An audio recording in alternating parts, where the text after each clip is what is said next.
അപ്പൊ ഇറാനിലെ പത്രങ്ങളൊക്കെ വലിയ സംഭവമായിട്ട് അത് അമേരിക്കൻ പ്രസിഡന്റ് ഇറാൻ അയത്തുള്ള ഖൊമേനിയുടെ കാലെ പിടിക്കാനോ. പിന്നീട് കണ്ട 6ാമത്തെ റൗണ്ട് ഡയലോഗ് നടക്കുന്നതിന് മുമ്പ് കൊണ്ട് ബോംബ് കിട്ടുക. ഇതാണ് സംഭവം. അമേരിക്കയുടെ ഡിപ്ലോമസി എന്ന് പറയുന്ന ഇന്ത്യൻ പ്രധാനമന്ത്രിയെ 15 പ്രാവശ്യം വിളിക്കും. അമേരിക്കയുടെ പ്രസിഡന്റ് വന്ന് കണ്ടെത്തിരിക്കും. അമേരിക്കൻ ഡിപ്ലോമസിയെ പറ്റി ആദ്യം നിങ്ങൾ പഠിക്കുക ശരിക്കും.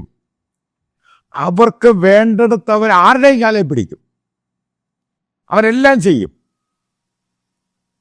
എന്നിട്ട് അവരുടെ കാര്യം അവർ നടത്തിയെടുക്കും. ഇതൊന്നും വലിയ അമേരിക്കൻ ഡിപ്ലോമസിയെ മൈക്രോ ലെൻസ് വെച്ച് പഠിച്ചാൽ മാത്രമേ പിടികിട്ടൂ ഇവരാരാണ്. ഇതവർ ലോകത്തെല്ലാ രാജ്യങ്ങളോടും ചെയ്യുന്നതാ. താലിബാനോട് ഡിസ്കഷൻ, ഡയലോഗ് ചെയ്ത്, ഫോൺ ചെയ്ത് സംസാരിച്ച് അമേരിക്കൻ ഡിപ്ലോമാറ്റ്സ് എന്തിനാ ഈ പറയുന്ന ഇടയ്ക്കിടയ്ക്ക് ഖത്തറിൽ വരുന്നത്? എന്തിനവിടെ ബേസ് ഉണ്ടാക്കിയത്? ബെനൂസിൽ, ഈ പറയുന്ന ക്യൂബ, ഇവരുമായിട്ടൊക്കെ ഡയലോഗും ഡിസ്കഷനും ഒക്കെ ഉണ്ട്. ഇന്നലെ വരെ ടെറർ രാജ്യമായിരുന്നു പറഞ്ഞ പാകിസ്ഥാൻ്റെ